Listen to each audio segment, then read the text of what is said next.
Alrighty. So, good afternoon, good morning, good evening. This is, I'll name this segment later, GTG Spits That Grease. Womp womp. Title forever in the works. So, if the title hasn't given me away yet, so to speak, I want to speak to y'all about, let's see, did DSP attempt to sabotage the LOLCOW podcast, not LOLCOW Live?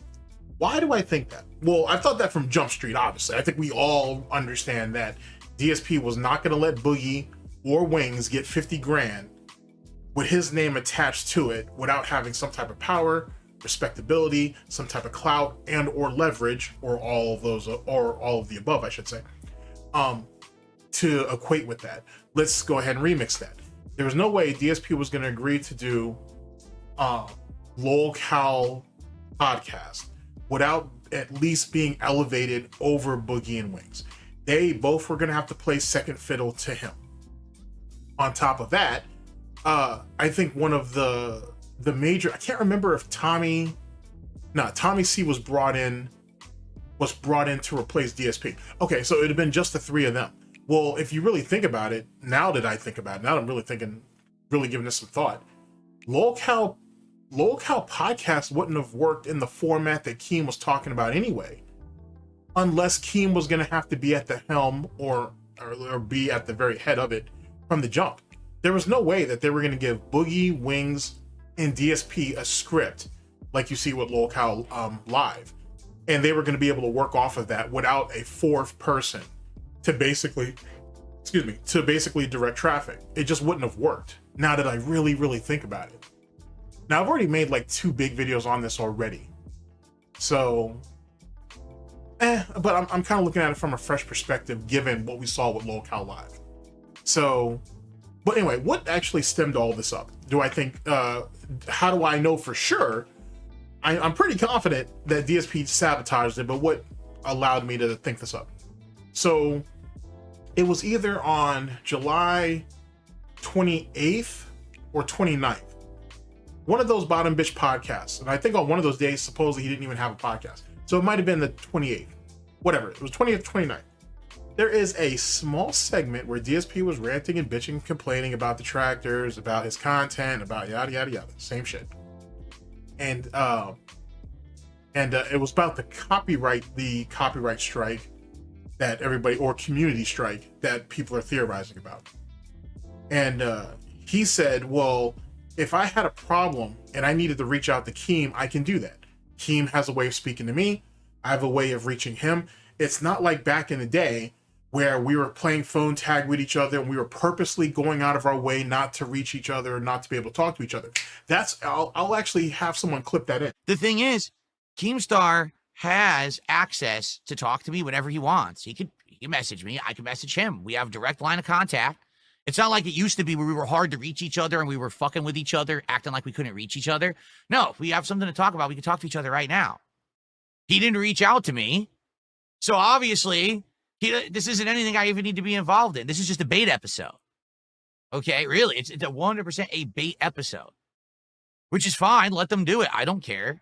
I'm not involved in it. That right there was the smoking gun. To be honest, that right there proves that all those times that Keem had confronted him, either on side scrollers or on Twitter or X or whatever, and he was saying, "Hey, I'm trying to get a hold of you," and you're saying, "Hey, reach out to you at such and such time," and you're not available, and you're doing this, that, and DSP's like, "Well, no, I'm working." "Oh no, I didn't say that." "Oh no, you got all this wrong." I'll see if I can find that too. You know what? It's out there. Just so you know, that shit's out there, man. But I just want to say, like, you participated in supporting a YouTuber, all right, that covered a story on my misery, right? If I supposedly did something wrong, you watched and supported another YouTuber doing exactly what Dromler does. It's a good point. Well, like, and on top of that, just to kind of reiterate this, like, once again, Phil, you're telling Keemstar that he has the right to deny that because he's saying it didn't happen, even though you're saying there's a mountain of proof in this documentary, right? Mm-hmm. The same thing is being said to you right now about your WWE legends and everything like that, and you have the right to deny it too, even though there's a mountain of evidence through documentaries online. Correct. But the difference, Keem, to respond to your point, sorry, there's a lot of points that just came up.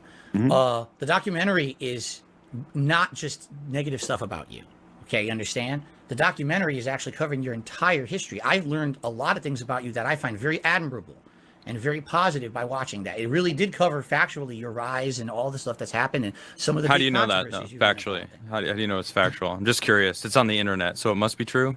I know. Phil, real quick. I mean, I see documentaries on DSP, but you on the show said half of the stuff's not even true.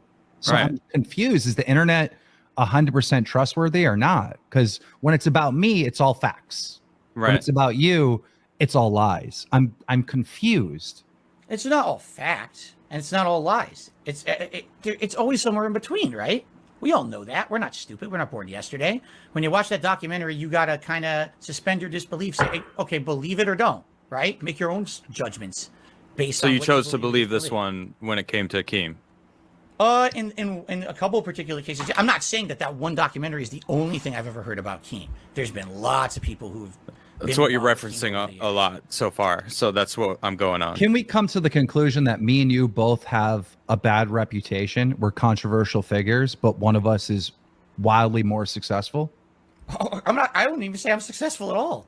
So Okay. yeah, sure. Keemstar, continue with what you were saying. Okay, I think we've established this. Keemstar, continue with what you were talking about leading up to this. You reached out to Boogie Wings and DSP, 50 grand on the table to start the podcast. Continue. So knowing how to help all three of them, all right, and then also creating a business opportunity for myself, right? You know, it is all these things combined. And not only just helping DSP, Wings, and Boogie and myself, because this is a brilliant idea, but it's also helping every single person that's in this chat right now. It's also helping every single one of your haters, every single one of your guys' actual supporters. Everybody wants this content. This is a win. This is a golden opportunity. So knowing this and wanting to reach out to help you, I found you to be so incredibly difficult to work with. Boogie already contacted you and told you that this was about a podcast. I publicly tweeted, reach out to me, $50,000, and you ignored me. Then we finally start talking in DMs, and your response is, well, email me because I want to set up a call. We're already talking in DMs on Twitter. Why can't we just jump on a call and talk right away? We're already communicating. You tell me to go email you. That is so weird from my perspective.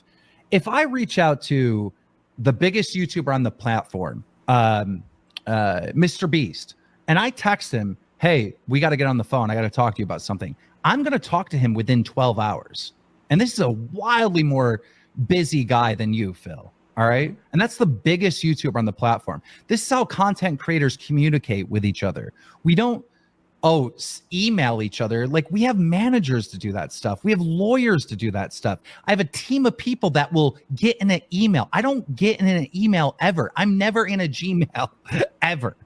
You know, this is, what are you talking about? It was so disrespectful to me when I'm just communicating you in Twitter DMs. We're talking back and forth and you're telling me I have to email you in order to get on a call. I was so confused by that, but I play along. All right. I think one of my people may have emailed you or something. I got a phone number. We set up a scheduled time when we're going to call and we're going to talk about this. And I call you during the scheduled time and you don't answer the phone. And then I get a message back saying, oh, I'm sorry. You know, I was streaming. I told you I work at this time. Well, even if that is true and you were streaming, that stream is not more important than my phone call and my opportunity. It's not. Phil, what do you think about that? Do you think that's accurate? You have an opportunity to put 5 figures in your pocket, and you kind of give us your mindset there, because It's all semantics, because who cares how you're talking or whatever. First of all, Craig knows how to contact me. He contacted me to be on this show. It was pretty straightforward. Wouldn't you say, Craig? It was pretty easy to reach out to me. It wasn't hard to reach me, was it? No, I emailed you. Yeah, it was easy. And when we were able to talk back and forth pretty reasonably with no issue, correct? I don't think we ever had an issue, right? No, I think what we're hearing here is, hold on. You think Craig is a big YouTuber though? Come on, look at this guy. Oh no, I'm not even saying. Hey, it has nothing once to do with upon a size. time, buddy. Once upon a time. This has nothing to do with size. This has to do with just being reasonable. If someone has a business contact line, said this is the best way to contact me, please do it.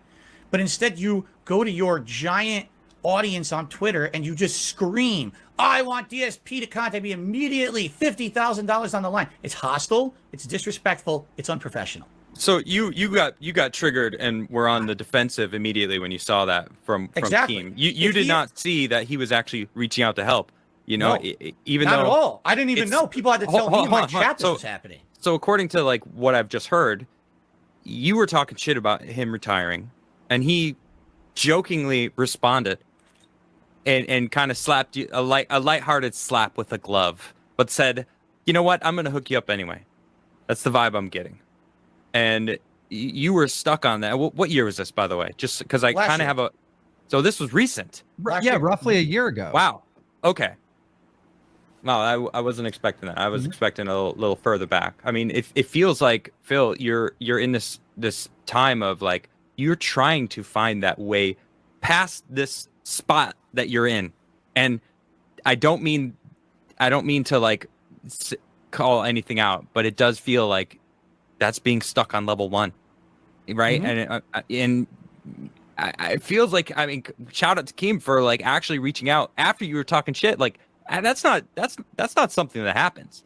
And if he was Right. truly trying to help you out, like that's kind of surprising.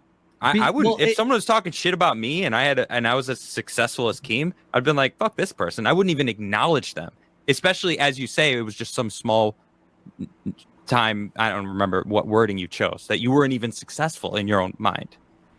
But him talking shit to me isn't a personal thing, right? It's an opportunity for me to make a Twitter video and make some entertainment for my audience. Like when I go on the internet, that's how you internet right there.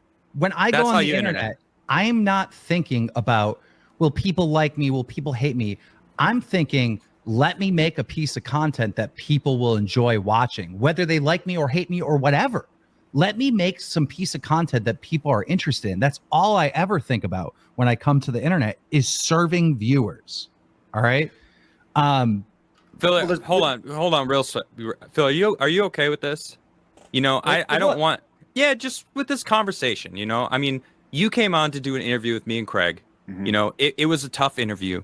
You know, we dove deep into throughout, you know, what was going on, and you weren't prepared for, I didn't know that Keemstar would be on the show today. I didn't know either. Neither did I. This Yeah. is all just kind of happened naturally. This is the And internet. as the guest on my show, I just wanted to ask you if you're cool. Like, I would love for this to continue. I just want to make sure you're cool with it. I'm okay with this, but I mean, obviously, cool. we want to get back to the other topics too, right? I mean, we kind of put everything on pause Yeah. until it came, and We I will, mean- sure, but I think something good is happening here, right? We're working Agreed. through things. We're understanding what each perspective is. I understand your perspective, Phil. I understand Keemstar's perspective. So I got a question for you, Keem. Is this, you don't mind if I call you Keem, do you? No, that's fine. Okay, Everyone okay, cool. calls me Keem. All right. All right. Is the offer still there for this to happen? I mean, If Phil is open to it. I would say potentially, but not really, right? You know, I took Wings of Redemption and Boogie 2988, who were willing to work with me and understood this business opportunity. And I'm setting up a boxing match between the two of them, and I'm going to break the internet with this. All right. This is a awesome opportunity for Wings, an awesome opportunity for Boogie. This is going to be broadcasted on May 13th, and I haven't even announced this anywhere yet. This is an exclusive. It's going to be free to watch. Oh shit. It's going to be free to watch. And can I ask a question? yeah, Of course. Since I am the guest, right? Of course. Okay, Yeah, please ask. Yeah. Keem, you know, again, I understand your reasoning here. You're saying I'm just making content people want to see, right? Is there any line that you won't cross when it comes to content that you think people want to see that you can make profit on? Do you have any kind of restraint? Do you ever feel that morally something is too far? Because I personally and many others hear this about this boxing match coming up. Okay, now let me give you my perspective. Okay. okay. Wings of Redemption, Boogie, two desperate guys. We all know they're down on their luck. They could definitely use some money, right? We all know this. They Yes. publicly project that to the internet. They're both, technically, from what we can see and understand, they're kind of unhealthy. Maybe not. Who knows? But you only know what they project, correct? Do you not feel that having two people like this, overweight, possibly unhealthy, doing a boxing match against each other so that everyone on the internet can laugh at them, could possibly, just possibly, be either putting them in harm's way or maybe be considered morally reprehensible because of the repercussions that could happen during this match? Do you not think they're adults that they can make their own decisions, though, Phil? That's I'm fine. Just I mean, anyone can make their own decisions. That's I'm fine. sorry, Keem. Please answer them. Let me respond. All right. Every single influencer boxer, whether they're healthy or not, is putting themselves in harm's way for entertainment. They're all warriors, and they all deserve respect. Wings of Redemption and Boogie haven't gotten any respect. In fact, it's disrespect. Very similar to you. All right. And by doing this, they will get respect. Whether people laugh or not, they are going to get respect for jumping in that ring. But you mentioned that they're unhealthy. Of course they're unhealthy. But I can tell you right now, behind the scenes, and nobody knows this, both of them have actively already lost weight training for this fight. This is a positive thing in both of their lives. And I don't think either one of them have the ability to seriously hurt the other. Do you? Do you think they're in real danger by fighting each other? I think these are equal opponents. This is not a serious boxing match, Keem. They're not boxers. They don't know anything about boxing. These are two overweight guys that are going to go at it, swinging. You know. Are you going to watch? No. Yes, you are. No, yes, I'm not. Are. I don't watch that crap. I don't watch your crap. Phil, Are you out of your Phil, mind? you know who is going to watch it, Phil? Everyone else. Everyone. Great answer. That's exactly what I would have said. I just don't believe you. It really comes down to what I just said a little while ago. When I look at like making content for the internet and doing stuff like this, my question is, will this serve viewers? And I know it will. I know so many people are going to tune in. I know so many people want to see this. And I don't believe you when you say you're not going to watch this. I think you are going to watch this fight. You're so mistaken. You have known nothing about me then, dude. Well, let's ask this, Phil. And this is just my morbid curiosity. If there was an opportunity for you, Phil, to do something physical, box, whatever, I don't know, whatever it may be, that was a kind of a YouTuber versus YouTuber opportunity. Would you be open to that? Open to anything like that? Wouldn't do it. No? That's not what I'm about. I'm on the internet to share my passion for games, to have a cool social interaction with this, my viewers, my fans, whatever you want to call them. I'm not here to make a mockery of myself or, do a publicity stunt. I don't do that kind of stuff.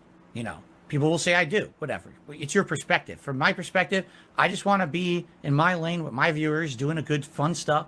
I have no aspirations of grandeur or anything like that. I don't want to blow up because I did a stupid internet boxing match with someone. It's so stupid to me. Immature. That's fine, Phil. If I could finish why I'm frustrated and explaining myself. Continue. Because, look, this all started with me retiring and you having, a bad opinion on me, and then us having that metaphor of, you being on level 1. I really did retire like a year ago. I pretty much did retire. Now I'm doing DLC, but I'm not paying for the DLC. The DLC is paying me, and I'm doing more and more and more and more stuff in this space because I just love it so much.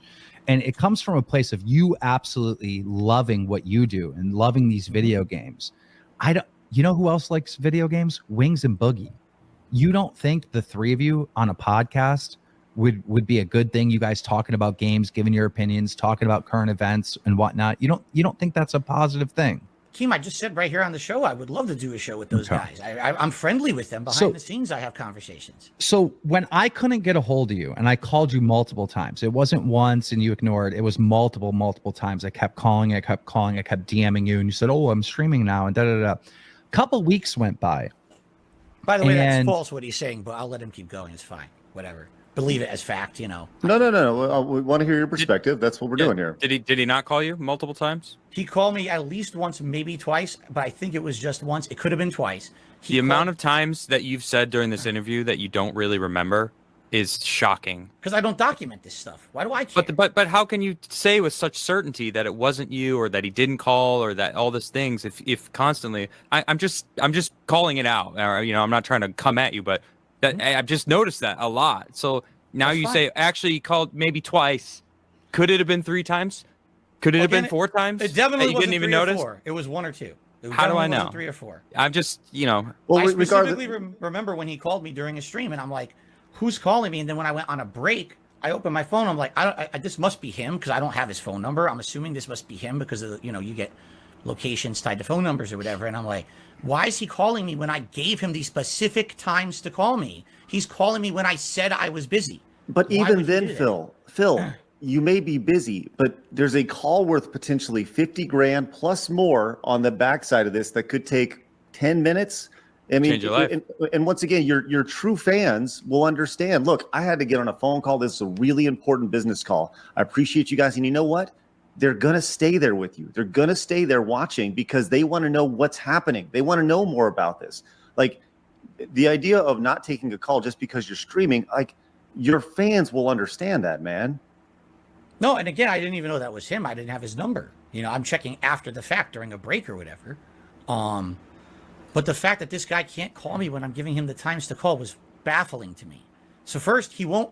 The true interaction here, I had to DM him. He wouldn't contact me. I had to DM him. He would not talk further in the DM about what this was until I demanded it. I'm like, dude, just tell me what you're talking about to see if I'm interested. I don't want to get on a call with you unless you just say, what if he had said something I'm totally not interested in at all? I could say, no, we're not even bothering with it. He wouldn't. I had to like pull strings to get him to even say, okay, I want you to be like a host on a show. And then he wouldn't even talk any further. He demanded a phone call. I give him my number. I give him the specific times to call. He calls the wrong times. Well, right? guys, Guys, according to what I hear from Keem, hold on, I just want to say this real quick. According to what I'm hearing from Keem, he was going to put up $150,000 to do a show with 3 guys. Like, that's a risk. That's him investing a lot of his income to try to help these guys, for including yourself. And I think a phone call, wanting to do it over a phone call, is like just that's nothing in comparison to what he's trying to do. All right, I just needed to say that, Keem. And Phil, listen. Do you now want to that know we're- why I don't like the phone call idea? Why I wanted it in writing? Would you like to know? In just a Why? second, Keepstar, go ahead.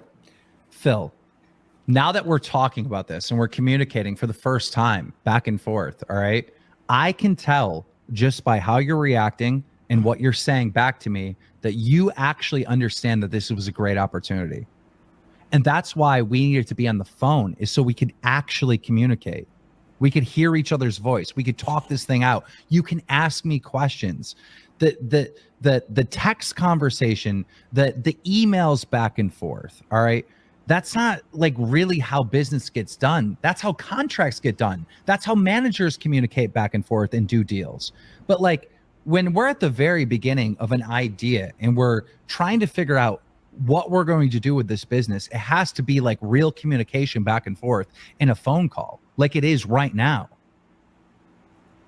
Mm-hmm. So that's why it was so important for me to get on the phone with you. Okay. Do you agree Does that or make sense? disagree? Does it make sense to you, Phil? What I was going to say was Sure. the reason I wanted it in writing was very simple. All right. Again, you have to understand, Keem, you have a lot of stuff that's said about you on the internet. You know that. We've agreed to that. But Right? so do you. Yeah, I'm so Correct. sick of hearing that from But you. so do Phil. you. It's so frustrating if I'm when going you to say deal that. with this guy, if I'm I'm going to deal with with him. this guy, I want our conversation in writing. Because what's to stop me from getting on the phone with Keem, having a conversation, and the next thing I know, he completely lies about what we just talked about to get drama on his content. Phil, that's like me going to Craig. Like, hell no. I hear all this shit about Phil. I don't want him to come up here and start fucking wanking it on the show live. You know what I mean? That's like me believing what is on the internet when I think this was actually it was a tough, but it was a good show, and it was a chance for you to come clean and like really try to tackle some of the shit that's out there. But it's like you're using the same kind of shit that people have been using against you, but you're using it against Keemstar. It doesn't make any sense. I don't listen. I don't trust the You guy. do I just hear it. You don't. do see I don't it, right? trust him. I do But- not but- trust Keem. But once You again, don't know me. We've never Right. even talked. How do you not trust the man when you're getting your information from the internet? The internet is not a real place. I can tell you this. I do business with the biggest content creators on this entire planet. All right. I don't just run a show called Drama Alert. I develop video games. I represent YouTubers. I get them brand deals. One of my companies represents the biggest streamer on the planet. I have a long business history with FaZe, Mr. Beast. Like, you don't know anything about me. You don't, right? But if we had a conversation and you got to learn about me and what I've done and the business opportunities that I've created for this industry for the last 15 years, your opinion of me would be wildly different than you watching a drama documentary about me, something that you're against. Like, this is blood money. But that's where you got your information from. It talked a lot positively about you. Why do you think I watched a drama video about you? That's not what I watched. So it talked positively about me, but by watching it, you had a negative view of me. That doesn't. It's no, not I told you. up. I respect you immensely, but I don't know. After all, it's not just that. There's other things too. Other people that have said things about you and their dealings with you. I have to kind of be protective of myself and my business and my family. Was there ever?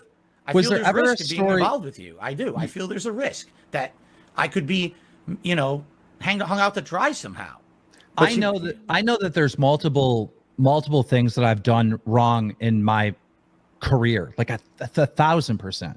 I have said outlandish things in the attempt of making entertainment and entertaining people. In 2015, one of the biggest things, my team got a story wrong, and I went on air with the story wrong and falsely accused someone of being a pedo. It was wrong identity. It wasn't even the same guy.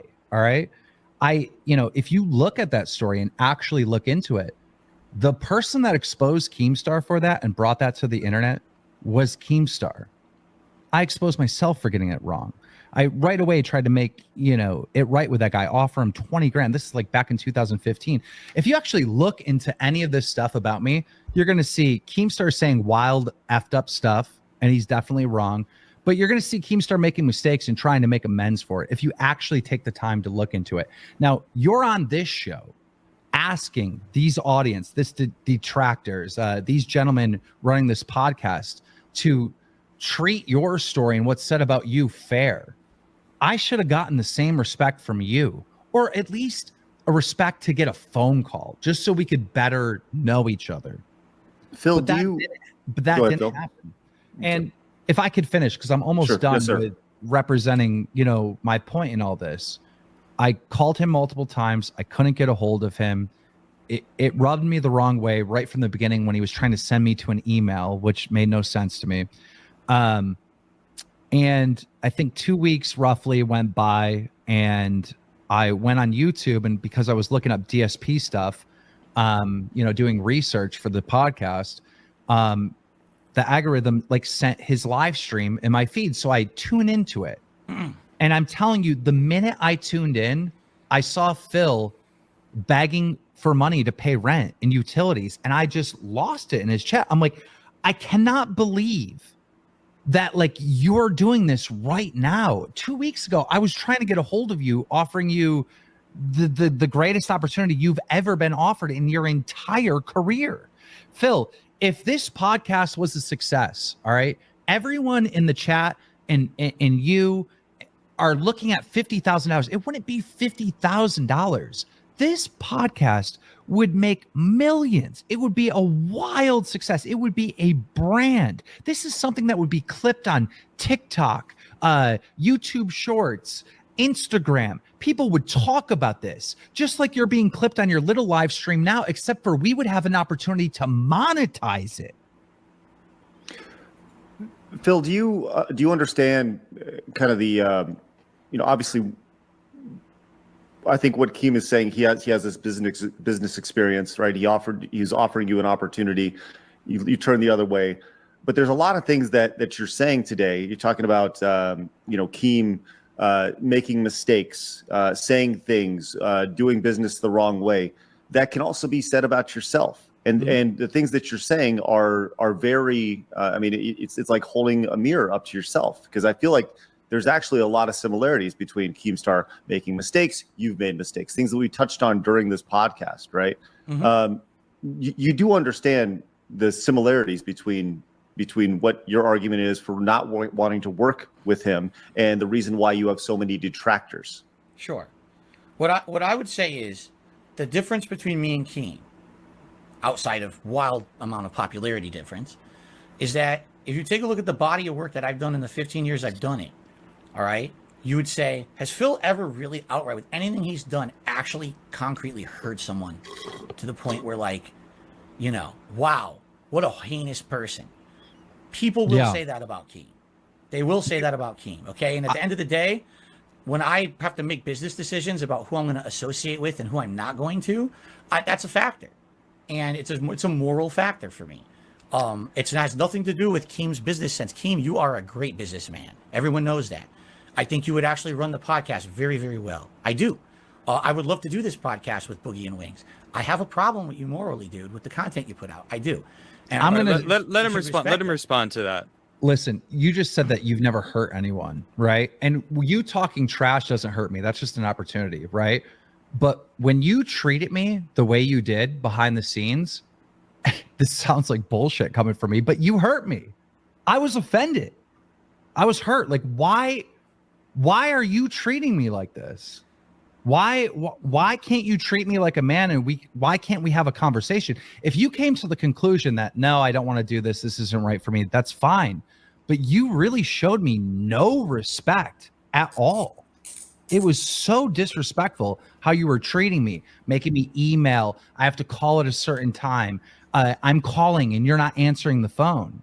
And then when people were asking, your fans asking online, why didn't you do this podcast with Keem? During this whole time, I forgot to mention this, he was still talking bad about me publicly. Keem, you just said it. Like, just what you just described is probably the main reason I have a problem with you. You are someone who has no self-awareness, and you think that you're the most important thing.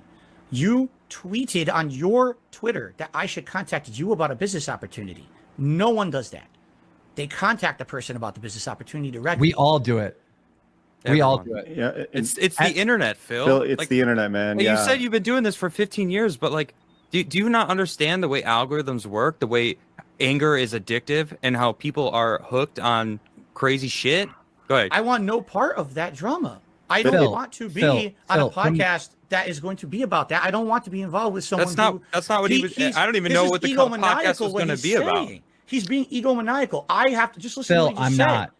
Keem, Phil. you just said my whole life should have stopped because you wanted to contact me. Really? I did not say that. My whole life. You No, just he said, didn't say that. Answer I the did call not at say any time. Even though I Phil, gave you the times to call me. Can I Answer the give call you at some any time at context? all. Can I give you some context? From the time I wake up to the time I go to bed, every single day, I talk to at least 20 different content creators. And this is true. This is not an exaggeration. You know, I run an influencer boxing, Happy Punch. We represent fighters that do boxing. I have all my staff. I have YouTubers and content creators that we represent business-wise with brand deals and stuff like that. And then I run Drama, right? So I have to get on the phone with different content creators to validate stories or get people's takes so I can, inject that into the story to make sure that like what I'm reporting and what I'm talking about is accurate and have a full perspective, right? How all this business operates, right, between content creator and content creator is like Twitter DMs. It's like a tweet, DM me. Let's hop on a phone call.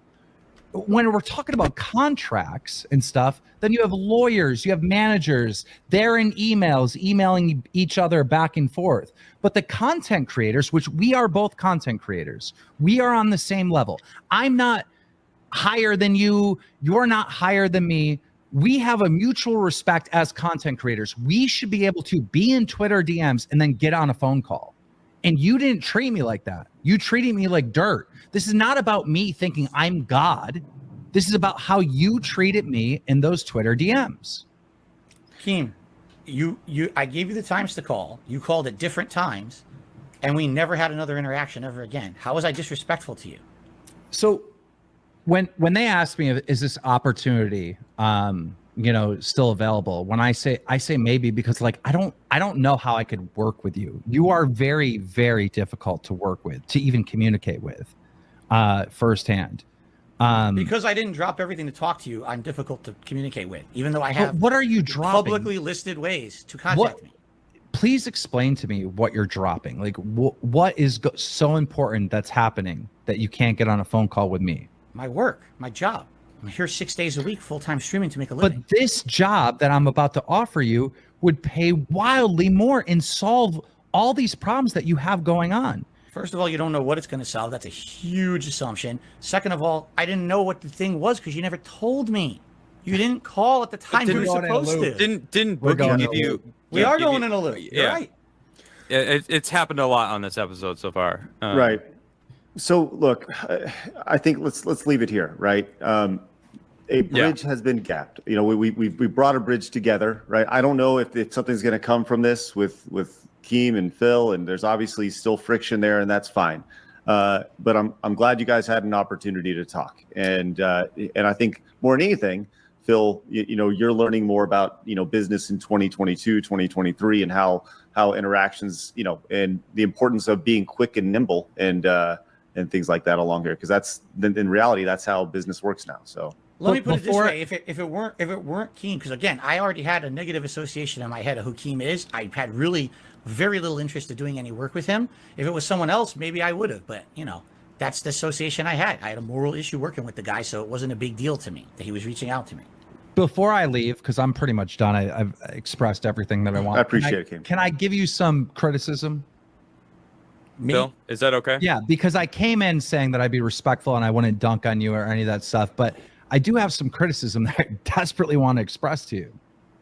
As long as it's respectful and it's not, I'm going to do this in the most respectful way, and then I'll go. And of course, you can respond. But I don't condone people harassing you, people doxing you, people going into your private, life and doing all this horrible stuff that they've done. But I believe the reason why this has happened is because people don't trust you. You don't come across as trustworthy. So when you're on stream and you're asking to pay utilities and rent and all that stuff, the audience is getting frustrated and they look at you like you're a scammer and they want to know where this money is going. Well, how is he always in this situation? What is he spending his money on? And that is the motivation to dive into your personal life. You had an opportunity on this show, and I watched it, to just pull up the screenshot and show the WWE account, and you didn't do it. Your internet cut off. At that point, when your internet cut off and you were DDoSed and you were gone off stream, the opportunity is now gone. It's gone because while your internet was out, you could have made a fake screenshot. All right. You're never, ever going to be able to prove what your WWE account was or is ever again, because people will say he just photoshopped it. He just made it up. You're never going to be able to prove that anyway. You had one opportunity to do it right away with these guys, and that was it. And you didn't take advantage of it, because I personally, watching it, and so did the audience, thought that you were lying. And if you are lying, if it is true and you're not being honest, if I were you, this is the best advice I could give you, right? Is just be like, look, this was my account. This is that. I would ask for a clean slate and I would do things different, because this restarting level 1 over and over and over again is the root of all your problems, if that makes any sense. I appreciate the input. It's not true, so I'm not going to do that. But I appreciate the input. If it were true, I would fess up to it. Thank you guys. Thank you guys so much for having me on. Keem, sir, thanks. Appreciate it, man. I'll appreciate you hopping on. Really appreciate it. Definitely. All right. Hey, Phil, you've been throwing curveballs today, which I did not see coming. All right. I did not see them coming at all. But story of my life, Craig. Story of my life. Hey, yeah. I appreciate you. Still being here. Do you want to keep going? I've got to.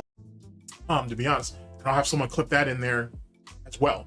And Keem was like, I have tried to accommodate you and trying to reach out to you, and you basically stonewalled me at all stops. And what was DSP's retort to that? Oh, you want me to bow down to Master Keem, and go ahead and I have to jump through these hoops and do whatever you want, this, that, and third. Come to find out, because give DSP enough rope and he'll hang himself. So give DSP enough rope and he'll hang himself. He literally admitted that he purposely went out of his way for Keem not to be able to get a hold of him, and then tried to basically play victim on side scrollers later, which is all in character. So, but with that being said, so that's where my real crutch of all this is. And don't worry, I'll have someone edit all of this stuff in so you can see it. So it kind of backs up my claims. Which leads to the next question.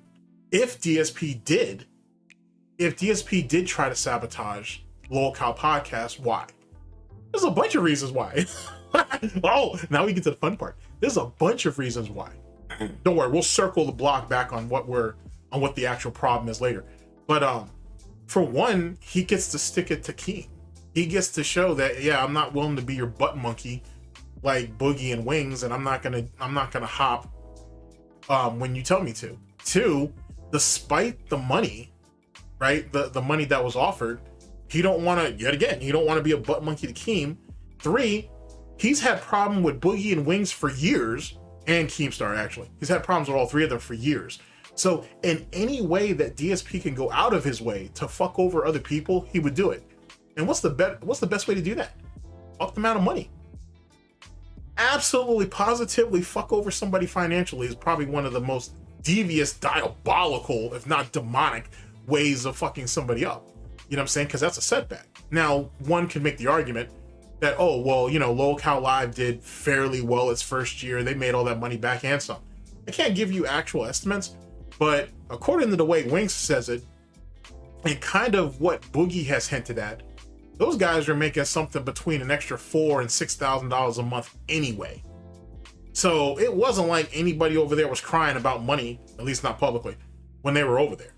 So, and let's be honest, everybody over there on that show are idiots. So it's not like that's not something you shouldn't expect. And hence the reason why Wings probably wanted more money, because he was greedy, and I think he was trying to get 10,000 out of Keem when it's all said and done. I think Boogie was pushing for 8, but I think Wings thought he could get 10. And I also think, given our present the present climate right now, I think that's what Wings wants to come back. He wants 10 grand a month to show back up. I would argue to go even further than that, or higher than that, but at least 10 grand. And Keem is not willing to pay him to that much just to show up to the show. He has to be able to go to all the events and do all the traveling and shit, and you know, Wings isn't going to do that, especially not now. He's scared as shit. He's in his right now. Wings of Redemption is fully locked into his DSP segment, or his DSP Hermit saga, almost. I don't know if I really believe him about the whole Grubhub or DoorDash bullshit. I think that might be something Kelly does. He just rides along with her. But I don't believe that he himself does that. I think that's just something he rides along with. Outside of that, if that ends up falling through, he's going to be in full hermit mode, just like DSP. So there's that. But the best way to screw somebody over is financially. And like I said, Wings, DSP's beef with Wings goes back 2015, 2016, when they invited him onto that podcast that Wings used to have, not PKA, the one he had after that. The one that he had with Eddie B, with this guy named Eddie, Jive Turkey, White Boy 7th Street. And they invited him on, and he would, and DSP gave them some lame ass excuse on why he couldn't go. Matter of fact, I'll clip that in here too, because it's in a top 10 worst moments. I'll clip that in too.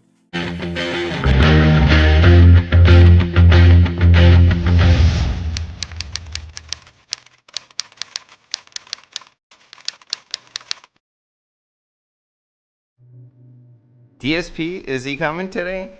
No. I go, hey, Phil. We did a live stream this show this week, mainly because a couple of the hosts were out of town for the holidays.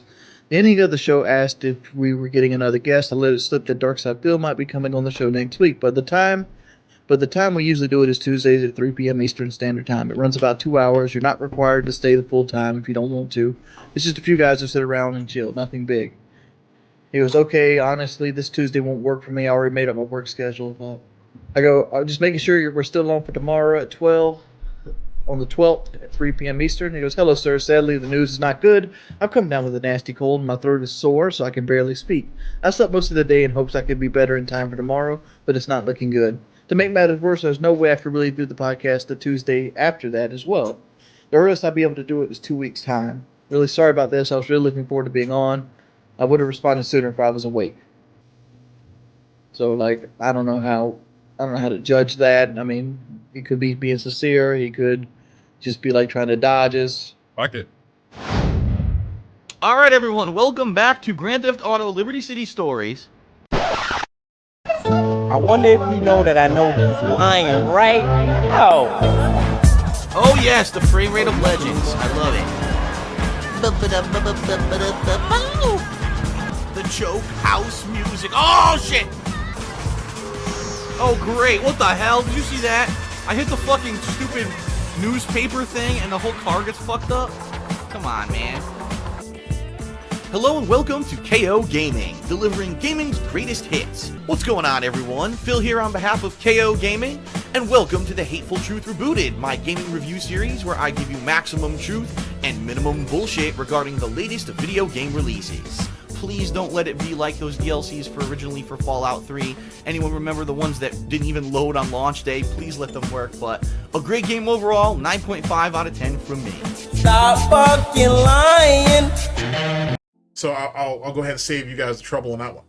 So and then they responded to him not showing it. Basically, they don't give a fuck, this, that, or third. And DSP has harbored hatred against Wings ever since.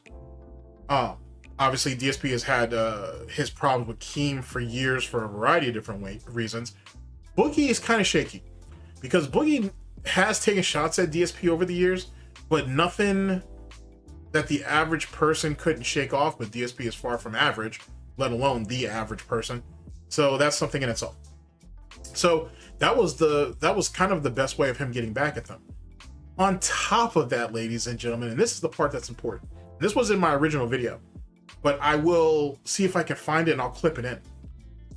That situation with Tommy C, the video game attorney or video game attorney, however which way, because there's two separate people. And whatever that behind the scenes deal was with trying to trademark and copyright LOLCOW podcast. I'll clip that in here for you as well. That came out of a Tommy C video. Let me give you guys some context in case of particulars.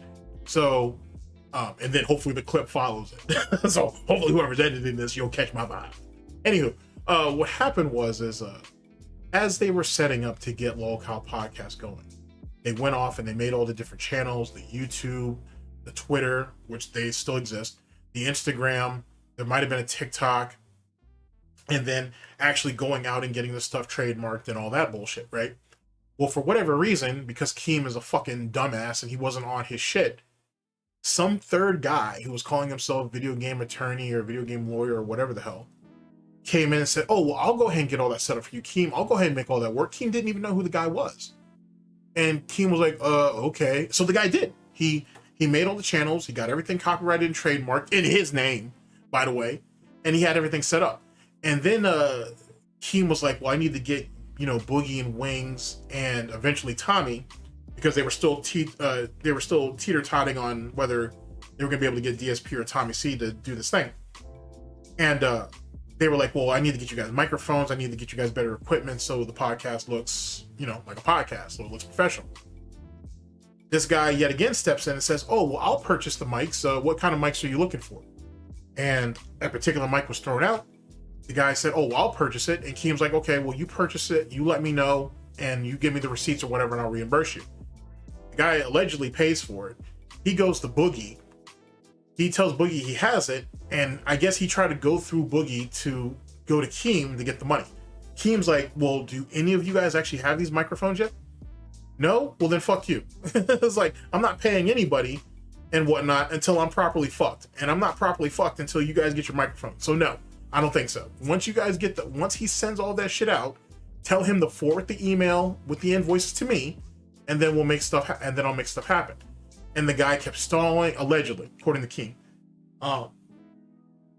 according to Keem, the guy kept stalling and stalling, and more. The point is that those mics never showed up. It was never a thing. It didn't happen. So, in turn, Keem was like, well, who was this guy? Who brought him in? This, that, and the third. And Tommy's like, well, he's this guy from this situation over here. And they were like, huh? They were like, nah, that can't, what? Like, no, it's not even the same person. So someone went back, I can't remember if it was Boogie or Keem, went to verify to make sure it wasn't him. It was some other guy that they had told Tommy C not to talk to years ago. But Tommy, not wanting to listen, went ahead and was kept in contact with him over the years anyway. And this guy waited for his opportunity, and he basically tried to finesse everybody. And that's why LOLCOW Live is called LOLCOW Live instead of being called LOLCOW Podcast. Here's the point, though. This is what you guys are really waiting for. This same individual was also talking to DSP behind the scenes, and he was like, hey, I have control of the YouTube channel, with the trademark and copyright. I can get Boogie and Wings to come on board, and we can still do this podcast thing. DSP is like, okay, well, I don't really interested in doing it if Keem's not involved, or if Keem is involved. He's like, don't worry about that. It'll be just you, Wings, and Boogie, and I have, the trademark and everything, and we'll work all that out.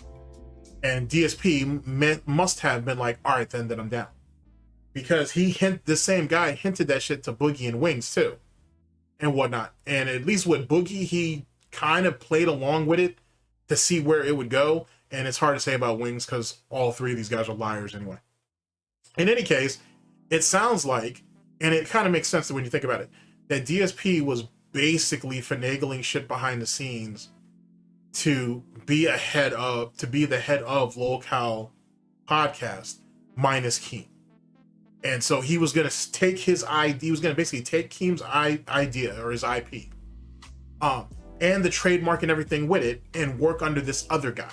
So yet again, and this is what I try to tell you, I try to emphasize to you, I should say, because I like to think I'm talking to you and not instead of talking at you, is DSP will give up his ego for money. And if DSP has to take a hit to get over on someone that he air quotes perceives as his enemy or enemies, he will do so. That right there is a great example of it. And like I said, that's what Keem ended up coming to later on. But Keem's kind of slow, because for anybody who was really paying attention to what Tommy was saying leading up to Keem showing up, you already caught the gist of what that is. Like I said, I'll go back and I'll find it, and I'll actually clip that up myself because I'll know exactly what I'm looking for because I've already gone over. This podcast is coming out. Ring, ring, ring, ring. Tommy gets a phone call. Now, the producer loved it. Wings loved it. Boogie loved it. He doesn't know what Keem thinks. Keem hasn't said anything, but Keem calls in, and he goes, Tommy, who the fuck was that guy? What guy? Now, have you guys ever seen Guardians of the Galaxy 2? When the ego guy tells, what's his name, that he killed his mother? And then you just see Star-Lord, like they panorama the fucking background or whatever. And it just like, it zooms out or whatever. And you hear the guy go, what? That's what I'm imagining happened here. Okay. Exactly. So little bit of backstory. This producer I keep mentioning is the video game attorney. And to my knowledge... No. I got to correct you there. Games attorney. The video games attorney. Oh, yeah, perfect. Actually, it's the perfect fucking one. God. His name is Games Attorney. So Keemstar, to this point, I guess, thinks that this is the guy who created the FUPA fund for H3H3. All right? He thinks he's the Games Attorney. Okay? The Games Attorney. So he's in the thing and he's like, Keem, are you sending me the money for these fucking cameras? Keem's like, who the fuck was that guy? I didn't hire that guy. And all of a sudden, Tommy's life fucking crashed and burned in front of him. This guy is not the Games Attorney. It is just some guy named Games Attorney. He owns the fucking podcast. He owns the fucking website URL. He owns the trademark. He owns everything. And it's just some guy. And Keem has no idea who the fuck this guy is. And he's been producing the show for 3 months. Pretty much. Pretty much. Now you're probably asking yourself, Tommy, how did you let this happen? And here's the thing, and this is where what do you know about him, Tommy? What do you know about this guy? Can you tell me any knowledge you might know about games? Here's the thing. Look, I was very careful. I didn't want to, like, at first I told you, I was like, I don't know why this guy's here. I know who he is, but I was probably the only person that didn't. I think the guy's name was Ryan Morrison. I was probably the only person in the group that knew this wasn't Ryan Morrison, and there's a distinct reason for that. That this wasn't because when I was invaded, I was contacted by the same guy, the games attorney, right? And I've followed him ever since. And I remember telling Clown and Keem, and I told Keem this in the call. And I said, well, yeah, games attorney called me the games attorney. He's like, who? They were like, who are you talking about? Games attorney, the guy that's helping. This is back in 2016. The guy that's helping. The guy that's helping. Atri with the FUPA thing, right? Show me, Clown says. I show him. That's not him. This is him. And he showed me. I was like, oh, wow. So he's another. And this is not the first time, because I was green back then, that somebody tried to, like, get close to me via the beta podcast. And he said, they both said, and this is 2016, keep that in mind, stay away from that guy. Now, I'm glad I didn't, because here's what I did after that. I was always friendly. I think he's a Detroit Red Wings fan, so he talked about that. And then usually around Christmas, I stopped doing it the last 2 or 3 years. But I used to write everybody that was on my list, Merry Christmas or Happy New Year. He was one of those guys. If he said hello in my DMs, I said hello back, right? But I knew he wasn't, I think the guy's name was Ryan, the attorney Ryan Morrison, right? Now, in fairness to him, he never told me he was Ryan Morrison. But Twitter I think he was okay with me believing that back in 2016. And I just didn't see much of a reason after the podcast breakup to get rid of him.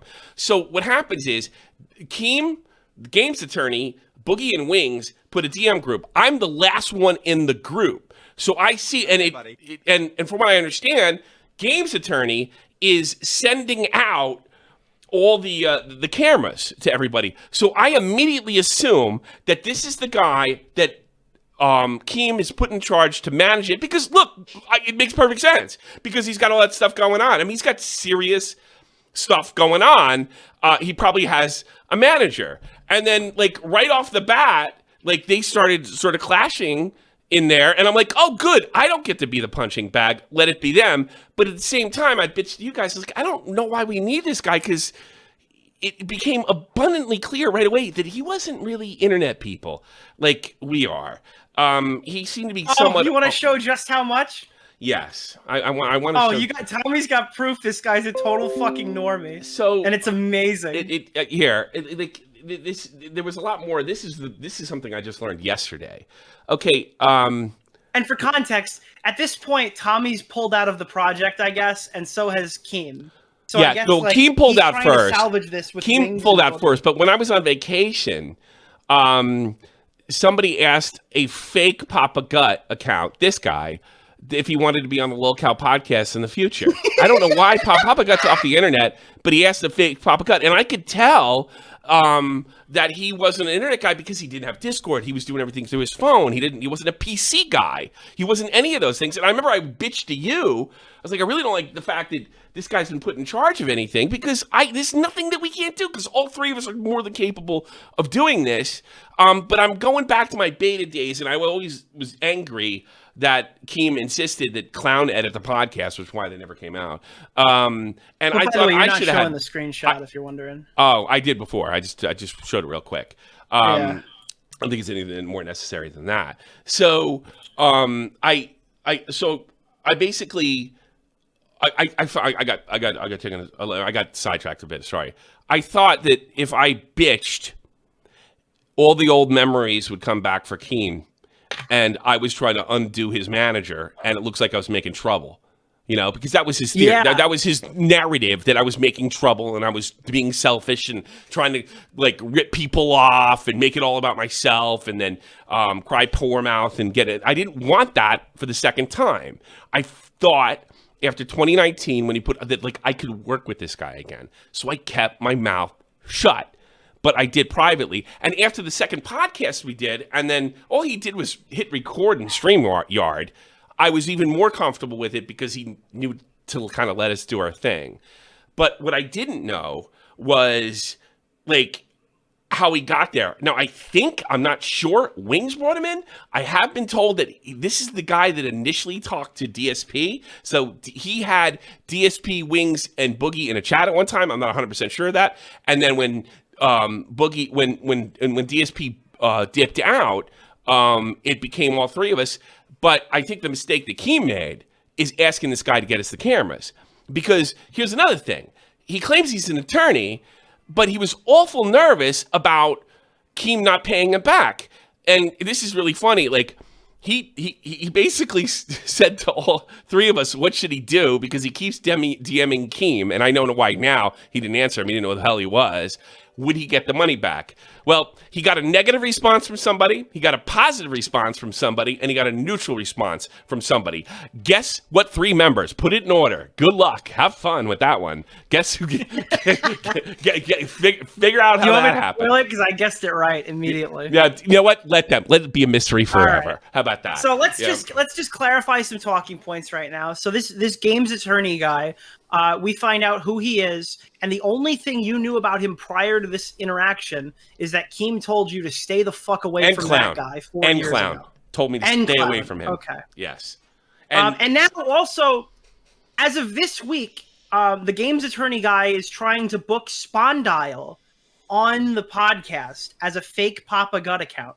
Yes. Oh, no, that was it. That was back in August. Sorry. In fairness to him, that was back in August. Okay. Which is significant, by the way, because Boogie is the guy who DM'd the fake iDubbbz. Do you remember that? No, I didn't know that. Oh, he DM'd the fake iDubbbz talking about, like, I heard you're going to make a content comp on me. Now, like, his podcast DM'd the fake Papa Gut, that's which is so even funny. Funnier. Yeah, there's a bit of a lore dump right there. But, that's what. But that's the thing. Yeah, Colossus didn't think, he probably doesn't remember this. This is something that they wouldn't remember. In fairness to both of them, right? This is a side conversation that lasted approximately 2 minutes that I remembered because I continued to follow the guy, and he didn't. So another thing that happened is Keem basically was upset. He says, I don't know who you are. You're a lawyer. You registered all this stuff. I didn't tell you to register anything. And I want the first episode. Well, this guy to this day hasn't uploaded sent the episode to anybody. So it's become pretty clear to me that he was trying to get a check out of Keem. And that's kind of what lost media. Isn't that crazy?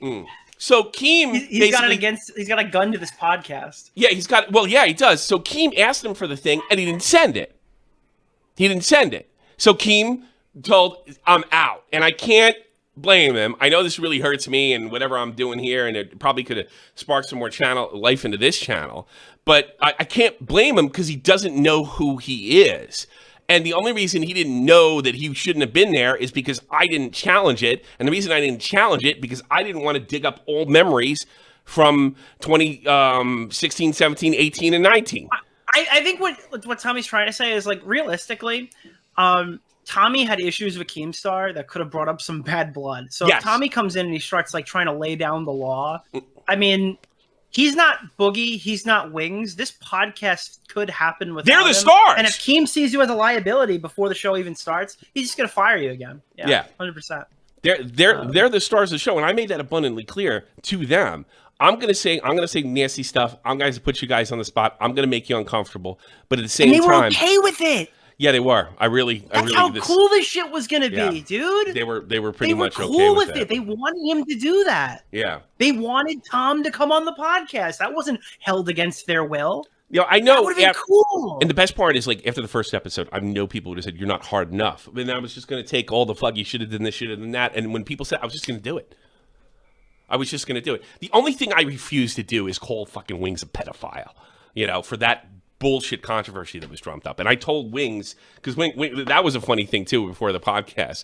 We're like, he's like, I've been called a pedophile before, and he's like, yeah, Wings, and my team looked into it, and it's complete bullshit. So you don't have to be. Well, let me just explain myself. And I'm like, no, you don't have to. It's bullshit, and I'm not going to put you on like that. I don't think this makes for a funny show. But let me explain myself. And he goes into why he wasn't a pedophile. So that would have been fucking awesome too. You know, Man, oh god, there's no off-limit topics. None of them have the foresight to go, maybe we shouldn't discuss this. So it was really you're getting anything that was out one of these guys that you were that I looking wouldn't for. do. But just about everything else. Yeah, but was even game. if you wouldn't do it, he'll explain to you why you should do it. Like, I mean, it's just so much free content. That's true. You know? And any controversy they got in their own communities would have definitely came up. And then I thought we could attract other LOLCOWs as far as other people. I think it would think. And here's another thing. I think over time, I would have been the bastard, and I think it might have helped them with a redemption arc of some kind. If people if you're making people laugh as much as you're hated, if people are tuning in this that hate watching, and eventually they just fall in love with it, both these guys have a huge redemption arc, right? Because I knew it wasn't about me. One thing I have to correct you on is these three big names. Obviously, that's what people wanted. They wanted all three of them, right? I had to prove that having three LOLCOWs was not going to work. You needed one guy. And I had to prove that. And I think I did. I think, look, Wings is somewhat self-aware, and so is Boogie. DSP is not. So that would have never worked because he just walked off the show as soon as I made an insulting joke. Well, we can't really judge it because your show still didn't come out. Yeah, it's true. We definitely wouldn't have gotten a podcast with Wings, but we still couldn't get one episode out of you guys. Yeah, I know, and I don't. And here's the thing, he said to me recently, when Keem left, I left a nasty message in there. I was like, I can't believe we chased away the fucking multi-millionaire. What the fuck are you thinking? This is ridiculous. And then after talking to Keem, he kind of approached me afterwards and said, so Keem's instincts were 100% correct. He approached me afterwards and said, hey, we can go off on our own. I'm like, that's why Keem got rid of you, motherfucker. That's why he's gone. Because he thought you were ripping him off. And it's abundantly clear. That's what it seems to be. You're ripping everything off. And you're so stupid because you're not an internet person. You're not a podcaster. You're not a YouTuber. You don't realize one tweet ends this shit. One tweet ends it. I'm sure the Kiwi Farms types would have really liked this podcast. I'm sure the deep diehard fans who anti-fans. I would have hooked them eventually. Really liked this podcast, I would have got them eventually. But this podcast doesn't get views unless there's a guy like Keemstar pushing it out to a wider audience. And that's the only way it happens. That guy, as much as I'm assuming everyone thinks he's a useless, no talent for this or whatever, he has actual assets that would have helped this show. Yeah, I have huge assets, and now they're all his. And I don't know what's happening. What is Boogie going to promote here? Is he going to post it between suicide notes on Twitter? Yeah, I don't know. But, look. Hey, guys, my girlfriend looks like she's 16. Watch the LOLCOW podcast. I mean, how long can you do that, dude? So I went to Boogie. And here's the weird thing, too.